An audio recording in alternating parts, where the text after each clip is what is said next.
Hello, everybody, and welcome back to the Tax Hack Show, where we give you all the best hacks to save you thousands, if not millions of dollars on taxes. I am your host again, Trevor LaParle, and accompanied by my full-time guest, Kevin Brenner. Kevin, welcome back. How are we doing?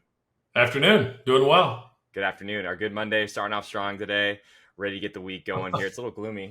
It was a nice weekend, but I don't know what happened. It kind of went away quick for us. But we went for a walk down by the water, and it was hot, and there was no breeze. It surprised us how like hot.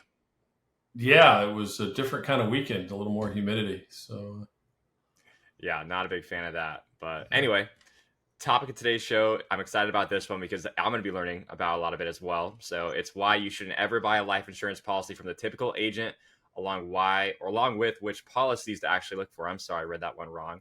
But I'm new to this too, so I'm going to be a big learner along with you guys on the show today. So Kevin, just to start off, to give people kind of the overhead outlook of this, can you tell us about the different kinds of life insurance policies that are out there? There's many different types. The standard everybody wants to buy is the term insurance policy, and term insurance is fine. It serves a purpose. It's cheap. It's cheap because it never pays a death benefit. Rarely does anybody ever pay. I mean, try to buy a term policy when you're 80. It's incredibly expensive, right? Because the chance of them paying a death benefit is pretty high. So, but term insurance is kind of like it never has any value. There's a monthly charge. It can be increasing term. In other words, it's cheaper and gets more expensive every year. It can be level term, same price year one every year for 5, 10, 15, 20 years. You can buy it on increments like that. There's even a mortgage protections insurance. It's a type of term insurance that from the time you buy it, it gets cheaper every year because it only pays off the mortgage because your mortgage gets lower as you pay it down. Okay. So there's many different ways of structuring term insurance. Then there's that old metaphor of, buy term, invest the difference, and the old Dave Ramsey thing. The public only knew how many things Dave Ramsey is actually wrong about. He's right about a lot of things like, credit cards and don't buy more house than you can afford. I don't ever buy a brand new car. I buy that 2-year lease turn in with 12,000 miles on it, still smells new. And some other poor guy lost 20% the minute it drove off the lot. And they'll always throw in the extra warranty to get you out the door, right? So, so he's right about some stuff. It's just when it comes down to investments and insurance, he's wrong about those things constantly. But that buy term, invest the difference, the math doesn't actually work on that. So don't conflate the two. So term insurance is like having car insurance. Don't leave the house without it. Okay. Right. And you should have it at a minimum that. You should always have that for your family. Another type of insurance is whole life. Now that's been around longer than term. And that has cash value.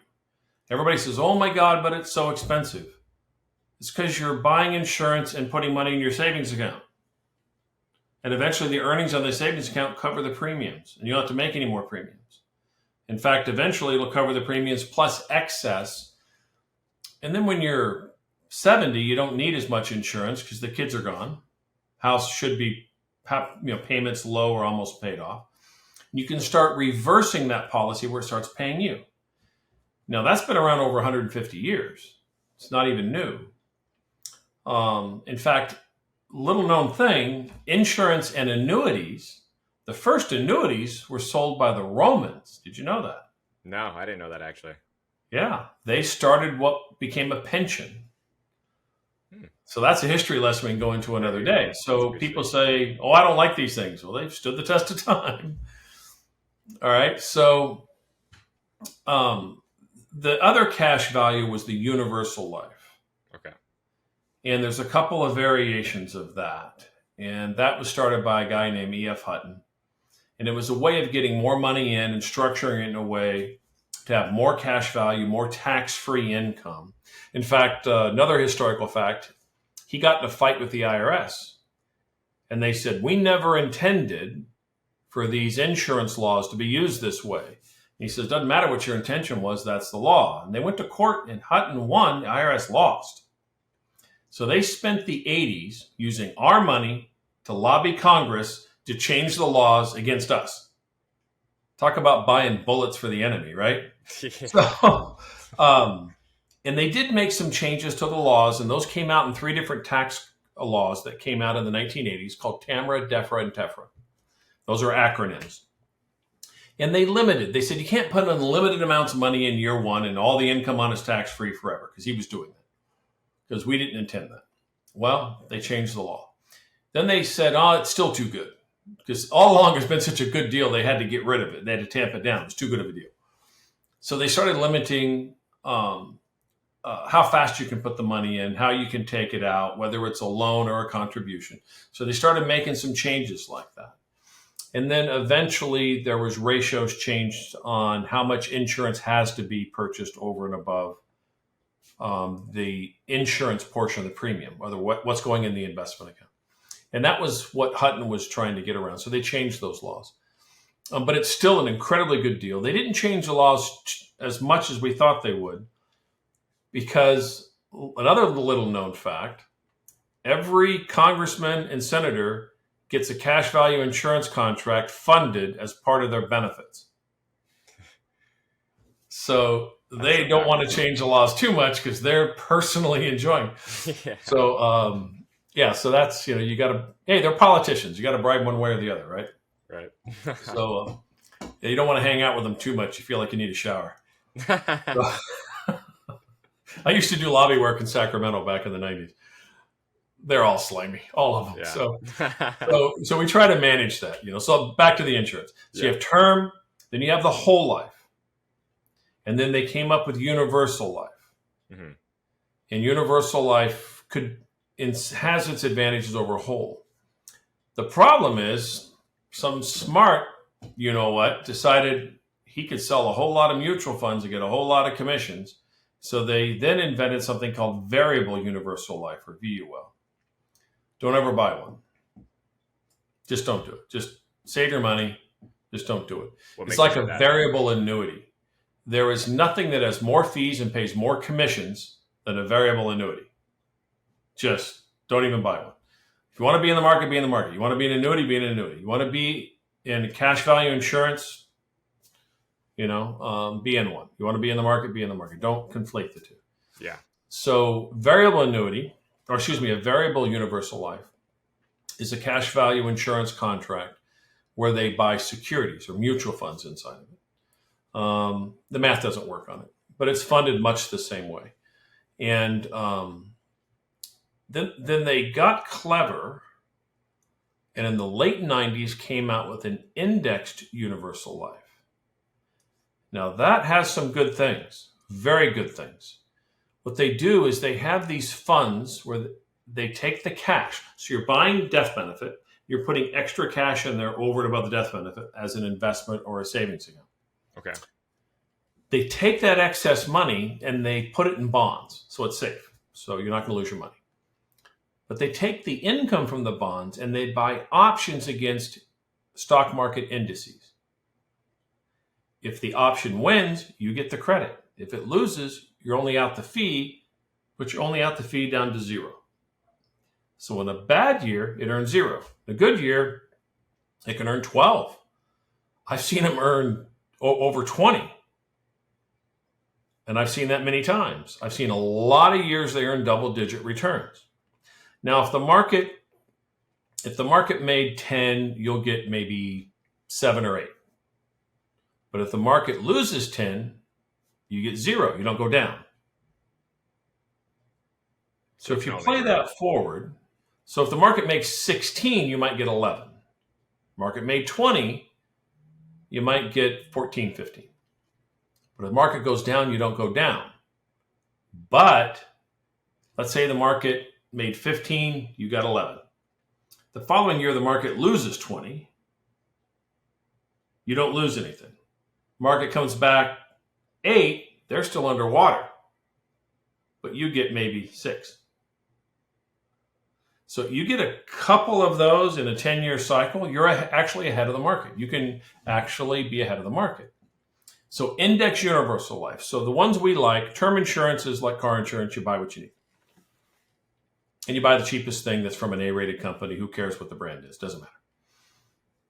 Whole life, you want to buy companies based on dividends. Whole life pays dividends on the cash value. So it doesn't lose money, but they pay dividends based on the company's earnings. So they are incentivized to run the company efficiently so they can pay a higher dividend to attract more clients. So your interests are aligned with the people you're doing business with.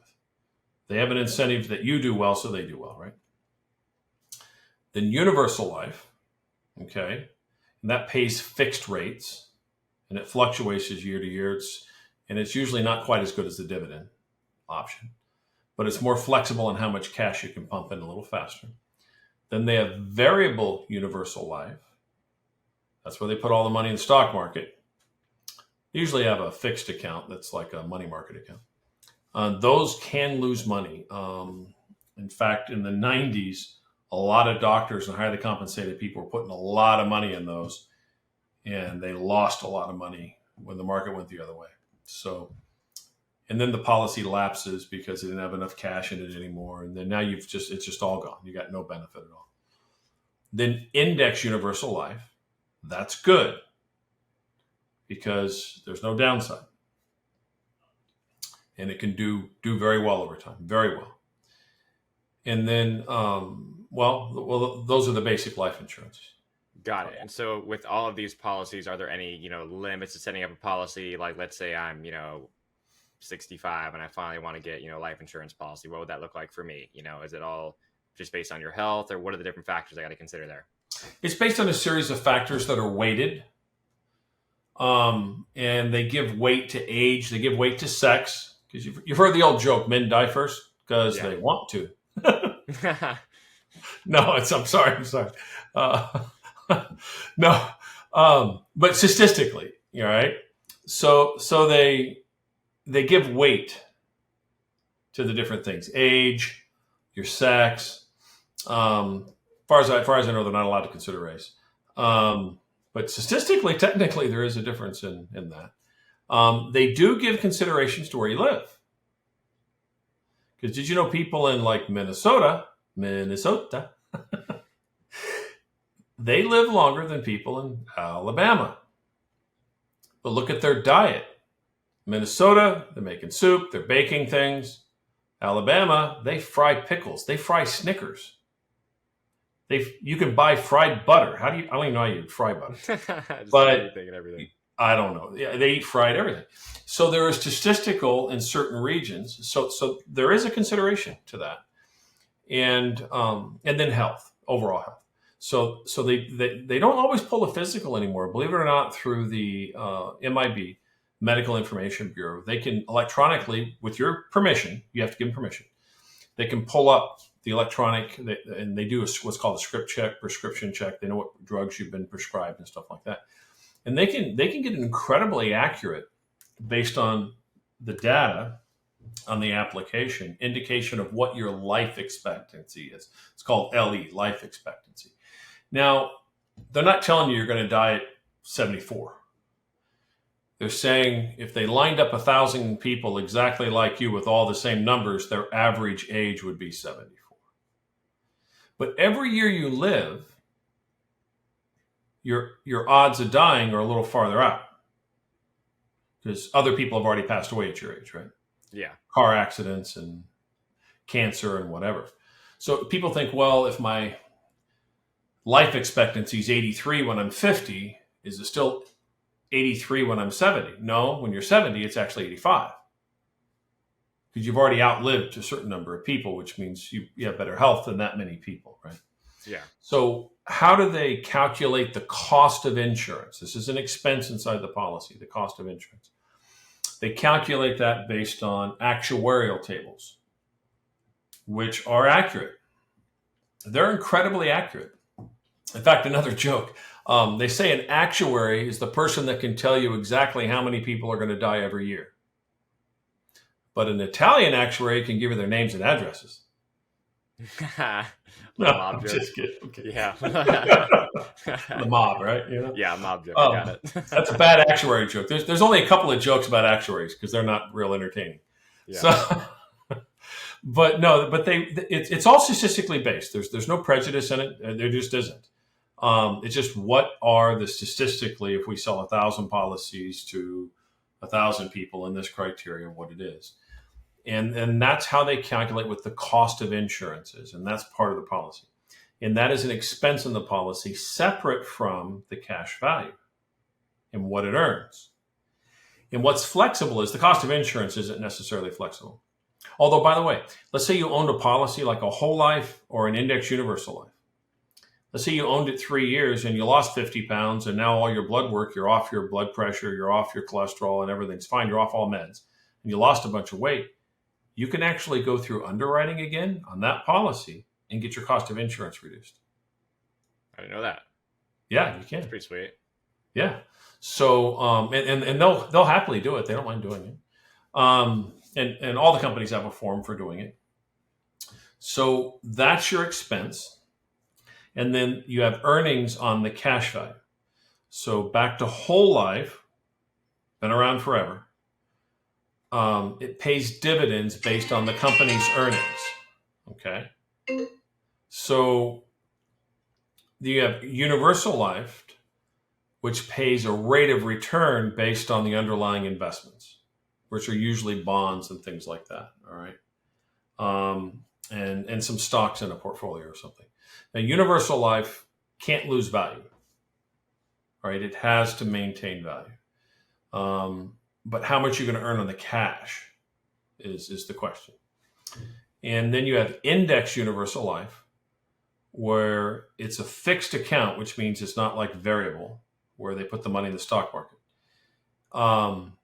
They buy an option against an index. So it can do incredibly well. Those can do incredibly well. It depends on the company and how they manage it and how they structure it. So there's some companies that are terrible and some companies that are great. All right, just like the others. Yeah. All right. So there is a limit on how much cash you can put in every year over and above the cost of insurance, which is the actual insurance you're buying.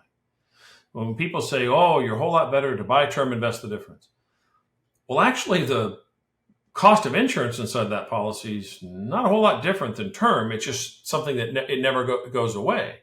In other words, it doesn't die in 20 years or 10 years or 5 years like term insurance. Once you have it, and as long as that gets paid, or you can buy a rider that pays it up in 20 years or 10 years or 15 years, that money will always go to your heirs someday, that death benefit. So it's a permanent thing. Term insurance isn't permanent. All right. So, again, to summarize, whole life pays a dividend. Some companies better than others, and it builds up cash value. And it's pretty generous how much cash you can load it up with. Got it. So I know you just spoke about the death benefit too. How do they kind of calculate that number? How does that work? Oh, it's for the cost of insurance, the earnings, and then the risk factor and how much death benefit that will buy with the company depends on the company's profitability on the underlying bond portfolio. So what makes these policies so safe is they're all backed. The death benefits are all backed by a bond portfolio. And get this, if that company has financial troubles before it even goes bankrupt or insolvent, there is a second company that is reinsuring every policy. So you might be buying from, say, Pacific Life. You might find out later Mass Mutual is the guarantee on your policy. But it doesn't show in the policy documents because it can change every year. But for every insurance policy, there's a reinsurance. And get this, let's say both companies became insolvent. Then all the companies in the state have to absorb the liability. So there's several levels of protection. So even during the Great Depression, when everything was tanking, the insurance companies actually had to buy banks to have control because they wanted to write a check and the money still be there. Yeah. So literally it was the insurance companies that bailed out the banks, not the government in the 1930s. So you have to go back and research that. So, you know, a A-rated annuity carrier, an A-rated insurance carrier is safer than a B-rated bank. The legal reserves they have to keep to guarantee what they've offered you is actually higher. Now, we're not supposed to say that because we're supposed to all pretend FDIC is the safest thing there is. And if you say otherwise, even though it's true, if you say otherwise, you can get in trouble. So you got to be really careful how you do that. So it's not FDIC insured. It's something that I think is better and Yeah. mathematically proves to be better. So, and if something happened to a company, the only thing that's going to happen is the name on your statement is going to change. The underlying contract stays the same. So you're covered. Got it. So with Now, that too, is there a way you can increase your death benefit? Like let's say, they have a certain amount or a certain size policy and they want, hey, I want my death benefit to be X number. Is there a way to attain that, or is it just a set number that you can't adjust at all? depends on how the policy was underwritten. It depends whether you're buying it from an insurance salesman or you're buying it from an advisor that knows how to structure these things. So if I have a client who wants $1 million death benefit, and let's say we're doing an index universal life policy, because he's going to put a lot of excess cash in there because he wants the income, tax-free income. So we haven't gotten into that yet. They generate a lot of tax-free income in the future if you do it right. I will have the policy underwritten for maybe $2.5 million. You see, that way in the future he can ask for an increase. But let's say he buys $1 million and you underwrite it for $1 million, you can't get an increase.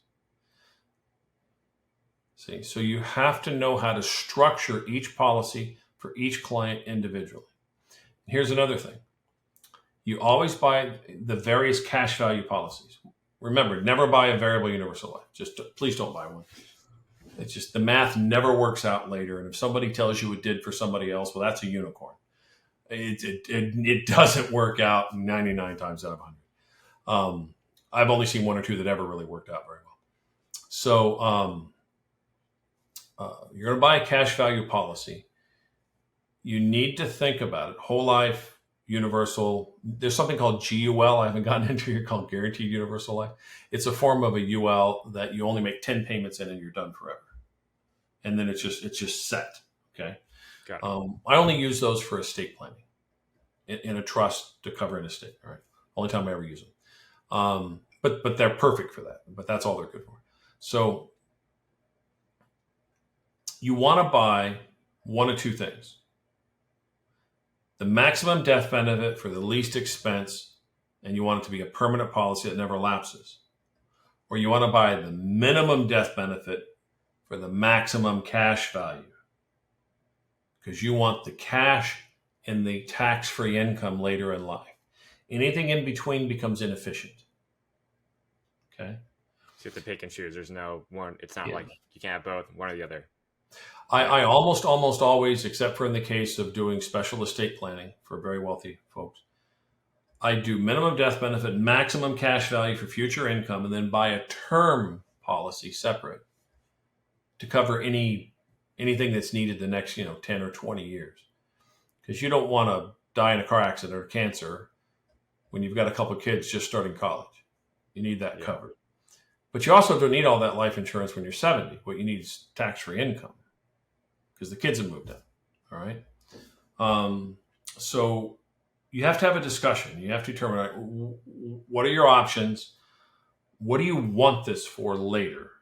Most people don't think about that because they're being sold something by somebody that's, a salesman, not an advisor that is looking over a total plan. We use the income from these policies to make up gaps in future pensions and 401ks and retirement. It's tremendous for that. For example, let's say you have a pension. Sometimes if your spouse passes away, now you've lost that income. Right? So where's the difference going to come from? I use them mostly for tax-free income because taxes are your number one expense in retirement. Well, let me take that back. If taxes are not a concern in retirement, you were probably unsuccessful saving for retirement. True. Yeah. Right. You're pulling out Or you worked with somebody like me that knows how to make your income all tax-free. And that goes beyond a Roth. Roth's the tax-free income. So you can use these policies like a Roth without all the strings attached. So essentially it could be your retirement plan. Oh, yeah. Yeah. No, I have clients that have no qualified accounts. Oh, wow. No qualified accounts at all. They don't want them. They don't want all the strings attached. They have investments, things held in trust, cash value insurance contracts.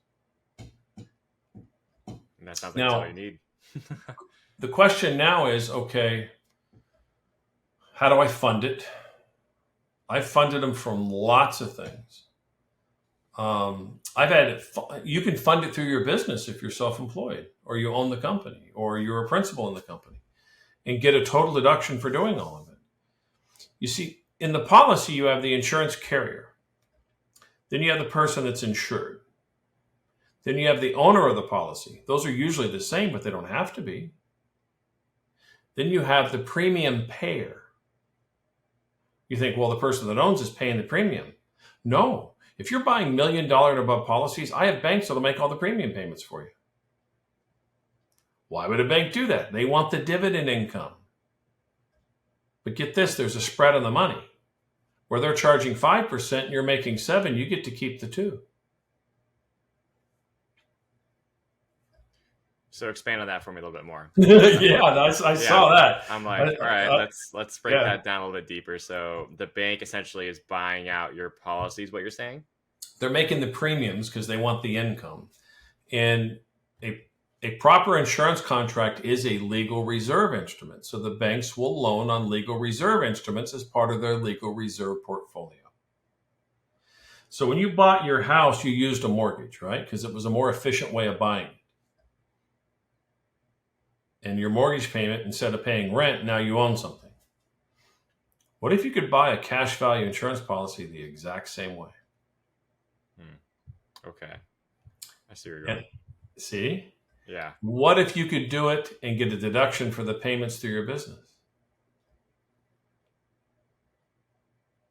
So we start adding several efficiencies. And now, later on, the cash value and the death benefit added together, you can take an income stream off of those.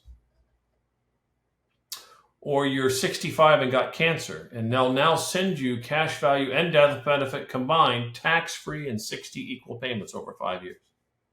Wow. But I didn't die. Pension in a way. But what if I don't die? I survive the cancer. They stop the payments or reduce them or continue them. It's your choice. So these are incredibly flexible financial instruments. And in most states, in most ways, they're asset protected. In ways your qualified account isn't, unless it's like a 401k, which is, is protected. But your IRA, your Roth, they can sue and go after those. So what would you call this kind of strategy? How do you go about that? Let's say I want to do exactly what you told me right now. How do I go? I mean, you told me, I can't go to a normal insurance salesman that has, they're not an advisor. They don't understand how that works. How would I go about doing that? We do a plan and we go over what you got and what you want and where you're headed. Then we do some calculations for it. Then we find the most efficient way of funding it. You're going to laugh, but I had a guy that had a very low interest guaranteed line of credit against a commercial property that was cash flowing very well. He goes, I don't need all the income from that. I'm just paying taxes on it. He pulled money out at 3%, loaded it all inside an insurance contract. Now, this is a sophisticated, qualified investor, so they're allowed to do that. Loaded it all into the insurance contract. He's averaged in the 11% range in that index universal life policy. And he did all this. Did all this a while back. So we have history. He got a deduction for all that interest on that mortgage. The tenant was making the mortgage payment. All that money in that policy has been growing tremendously. Even though that commercial property is now paid down and rents are up, today he will get more money from that policy and income tax-free than he gets from the commercial property that's taxable. That's crazy. Compounding interest plus arbitrage. And what's that commercial property? That's always going to be worth something. It's a pretty safe investment. Yeah. This is a legal reserve insurance contract with a AAA rated insurance carrier. What's the risk in that? Bupkis. Now, when he first did this, his wife thought I was nuts. Now, she didn't tell me that. They told me years later. She goes, when he first started doing this with you, I was against it. I go, and we were having another annual review, sitting down and having a meeting with them. I go, what's your answer now? She goes, it's the best thing we ever invested in.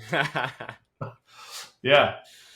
By leveraging the real estate to that, it's the power of arbitrage and leverage, and then the tax advantages calculated into the strategy.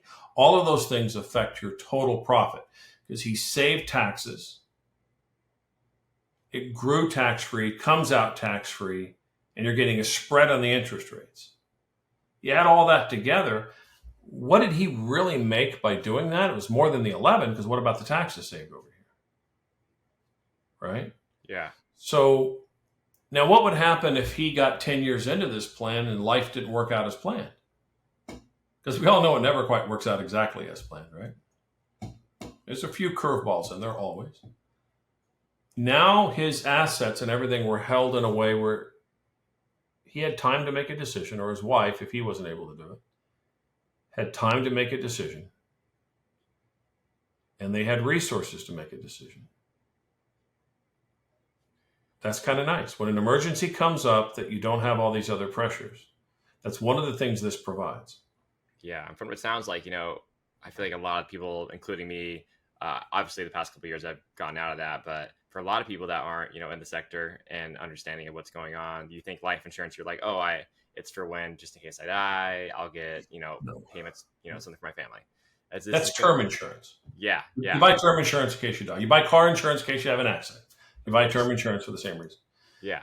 And then there's that old thing, well, there's commissions paid and they got to pay the company to manage it and everything else. I'd be better if I just invested the money myself. No. Over time, if you do the calculations, over time, for about every 20 cents in insurance you buy, you save about $1 in income taxes. Now, I do live in California, so it would be 15 cents if you were in Florida. Okay. Yeah. But still, do you want to buy 15 cents worth of insurance? No, I did that backwards. It would be for every 20 cents in insurance in Florida, it'd be maybe 60 cents in taxes. Okay. I did that backwards. Sorry. So what would you rather pay? 20 cents for insurance or 60 cents in taxes? That's an easy answer, I feel like, right? I did this thing. I gave it to you. I think you put it up for people to download. 151 taxes and a loaf of bread. We're paying enough taxes. We're taxed at every level. When I receive money, I get taxed on it. When I pay an employee, they get taxed on it. When they go to the grocery store, they get taxed on it. We're paying enough in taxes. We've all paid our fair share. Before we ever get around to April 15th, we've already paid our fair share. Just because they can't manage it, live within their means, stop sending it to them. Just stop sending it to them because they're just going to spend it and then want more. Giving power and money to politicians is like giving whiskey and car keys to teenage boys. That was P.J. O'Rourke, a famous political philosopher. So I'd rather pay 20 cents for insurance that goes to my heirs than 60 cents in taxes.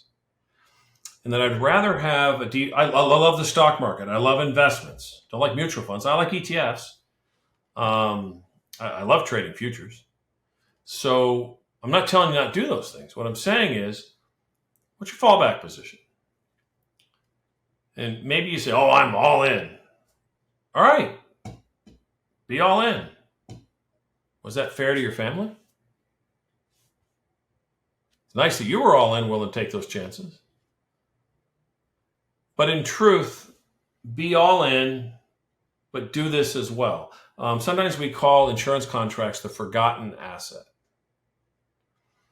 Walt Disney took a loan from his insurance policies to put the down payment on the land that became Disneyland. Mary Kay Cosmetics, she took a loan on her insurance policy to start that business. Never knew that. James Cash Penney, J.C. Penney, Now, I read this later. I didn't learn it from my grandmother. My grandmother, my dad's mother, was a bookkeeper for James Cash Penney. She actually worked for him. He hired women as bookkeepers. He said they had better attention to detail. And back when it was controversial to hire that many women, it was controversial. And he paid them the same as the men, which was considered scandalous back then, right? He was actually a good man. I learned a lot about him from my grandmother. But J.C. Penney took a loan from his insurance policy to start J.C. Penney's. So when you look back, these are an asset. If you use them correctly, they're tremendous. So it becomes part of a well-diversified strategy. I have a client who took a big loan out of his. He called me up, and I did the paperwork for it. Took a big loan out of his policy in 2009 to pick up the apartment building next door to the one he already owned because it was in foreclosure. And he got a steal. And why was it in foreclosure? Because the other guy was all in on real estate. And of course, in 2009, there was no liquidity in real estate. He was all in. How'd that work out? Yeah. Where his neighbor had some liquidity. Now he's got two almost identical buildings. And what's the other guy got? I don't know. He's less one building he would have been. Exactly. So the main takeaway here is to understand that, life insurance isn't just about, like you said, the term policy, the death benefit, all of that, but a way of having a retirement plan with this tax-free income and all of that. And especially, I'll make sure to put it down for everybody as well with the 151 taxes in there in a loaf of bread. That was a really good read. I read it myself. That's for sure something you need to consider. There's so much in there. You said it's from Reagan, right? You said originally? Yeah, that was a quote by Reagan from an economic study where what they're talking about is the farmer that grows the wheat pays property taxes on the land. He pays gas taxes and taxes on the fuel he puts on the tractor. The truck that picks up the seed pays license plate taxes and taxes on the tires and taxes on the fuel and taxes on the payroll of the people driving the truck. Pay taxes when he bought the truck. The bakery pays taxes on the natural gas for the ovens and taxes on the land and taxes on the payroll of all the people that work there. The grocery store pays taxes on the land and taxes on the electricity for the lights and taxes on the employees that run the cash register. By the time you walk out the door with a loaf of bread, it's a little over 50% of that loaf of bread somewhere went to taxes. Which is crazy to think about. So sounds like how much more money do we need to send these people? So do you think taxes will be cheaper in the future? With record deficits, $30 trillion plus dollars? No, the teenage boys got the car keys and they raided the liquor cabinet. We're screwed, man. I mean, and you elect somebody you think's going to do something different. Both parties, I hate them all. You elect somebody who's going to do something different. He gets down there and finds out he can't. He's just one vote, and he either cooperates or he gets nothing for his people back home, and eventually he just has to start cooperating to hope to get something. So we think we're going to change it. I think it's too far to change it. Yeah. I think it's going to have a forced reset of some type, and it's not going to be good. Look, if you're a student of history, it's not going to be good. The time to correct all this was 1920s and 30s, and people didn't. So, quit arguing with your neighbor over politics and start arguing with your politician over politics.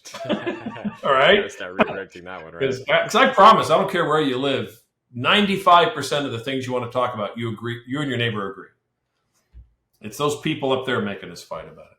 So the tax benefits in insurance contracts have been around for a very long time. It's considered like a third rail of politics to change any of it now. It's written in the tax code. These tax benefits and tax guarantees are in the tax code. 101, 101A, 7702. These are parts of the Internal Revenue Code where it's memorialized in there, the benefits for this. Let me tell you a story. I had a client who refinanced their house, did a lot of remodeling. They lived out in what we call the Inland Empire here in California. And he was a police officer. And he took a lump sum of that money because he got the interest rate was so low. And they got a 30-year traditional mortgage. It was just a really low interest rate. And he used that to max fund an index universal life policy in only 5 annual payments. And you couldn't get any more cash in it. He maxed it out. 3 years later, the money's not all the money had even been paid in yet to it. It was sitting in what's called the premium reserve account at the company. 3 years later, he was mowing the grass on a hot summer day. It's over 100 degrees outside. Wife asked him not to do it. And being a police officer, he worked rotating shifts. So this was a weekday. It was a Thursday, as I remember. It was a hot summer day. He came in and told his wife, I'm not feeling very well. I think I got overheated. She goes, I told you it was hot. She goes, I'm making some lemonade and some sandwiches. Why don't you lay down for a minute? So he lays down on the couch. She finishes the sandwiches. She goes to wake him up and can't wake him up. You see, about 10 years prior to that, he had gotten in a fight with a guy on drugs while he was arresting him, and he got a traumatic brain injury. But he never had any problems. In fact, it didn't even affect his health qualifications for the insurance because it was bleeding on the brain, but it wasn't very much, and and they thought it was fine. When he got overheated, he had a stroke. He died later that day at the hospital. Wow. She told me about 2 years later, after all of this cash and all this death benefit, and then he got some pension because he didn't die on the job, so he didn't get all that extra benefit, right? But she had been a stay-at-home mom with their 2 boys. The boys were very active in sports. I mean, they played every sport there was, from hockey to baseball to you name it. They were just in the minivan everywhere. She was the one loading all the neighborhood kids in the van too. She said, when he took money from our home and put it in that policy, she says, I didn't like that. I disagreed with it. This is another person that disagreed. She goes, we have enough income, and it's tax-free income now, that I can stay home with the boys till they're out of college. We're covered. Everything's fine. We don't have him. They miss their dad. I'm going to say too much. Somebody might know them because I've already given you some specifics. Yeah. But no, she started crying at the table there with me. She goes, it was the best investment we ever bought. Now, that's an extreme example. He died only a few years into it. Uh-huh. But I've been doing this coming up on 20 years now. I've had quite a few death benefits. Yeah. And I've seen the outcome. And I've used enough of these policies structured correctly to see how well they do over time and how they're supplementing people's retirement. I have many clients who put less money in the insurance contract than they did in their 401k, and they're now getting more income from the insurance contract than they're getting from their 401k. And that's before you even consider the taxes on the 401k. And they're telling me, yeah, my brother-in-law, we were playing golf. I told him I bought a cash value, one of these insurance policies. And he's been bugging me for years, telling me how much I got scammed by an insurance salesman. I go, well, have you told him how much income you're taking? He goes, yeah, I rub his nose in it every chance I get. But the brother-in-law won't come talk to me. He's embarrassed because he's a Dave Ramsey fan, and he's just going to do that. It's kind of a religion. They don't even look at the math. It's just a religion. Yeah. So if used correctly by an advisor that is trained to design these things as part of a plan, these are outstanding. If not used correctly and you go to somebody that just got their license and they're trained to sell insurance, probably going to lose money. But there's nothing wrong with the policy. It's how was it designed? How was it funded? And did you do it all correctly? Yeah. You see? So to close, really, I would say, I know we went a little bit longer than we had originally anticipated, but this conversation's been great. I've learned, I'm going to have to come back and rewatch everything to really intake everything. But The big wrap at the end is like, okay, you need an insurance plan, not just a policy, right? Exactly. Insurance plan, not just a policy. And a lot of times people are buying these policies that aren't planned out for their future. And that's what they're seeing, all the negative, effects of not having the income that you can have, tax-free income, all of that. They're not set up correctly. They're not thinking about the long term. So to wrap, Kevin, thank you so much for your time. It's been an absolute learning experience for me. Like I said, I have to go back and rewatch this one. And next week, we'll probably get into this a little bit more again because I want to deep dive some more with your whole strategy. It's called, you said OPM was a strategy, right? OPM's a strategy, and we have banks that will buy the policies, and they will fund the policy. Now, they get to keep, about 70% of the dividend, because that's why they do it. Yeah. But the rest you get to keep. So if you want $1 million policy, never buy $1 million and above policies. Let a bank buy it for you. Don't. And we have dozens of banks that it's part of their business model to buy those. If you own the policy, you own the excess cash, and your heirs get the death benefit. The bank doesn't get paid till you pass away. So let's say that $1 million grows to 10 million by the time you pass away. The bank gets 6, your heirs get 4, because it grows over time. Yeah. And you didn't pay for it. So better yet, you put in $1, let the bank put in 2. Then the next year you put in $1, the bank puts in 2. You put in $1, the bank puts in 2. We've gone way over. We should do a thing just on the exact structure of the OPM, and people should watch this first and then watch that, so then it'll all make more sense. Yeah. And it sounds more complicated than it is. It's actually not. It's much more straightforward than it sounds. Good. All right. Well, next episode, I definitely want to get into that because I'm curious about it myself. That's something I really want to learn. So on that note, we'll wrap it up for today. Big learning for me, big learning for everybody. So next week, look out for that. And we're going to deep dive into the OPM strategy and see how we can make it work. So Kevin, thanks again. Everybody else, thanks for tuning in. We'll see you guys next week. All right, next week.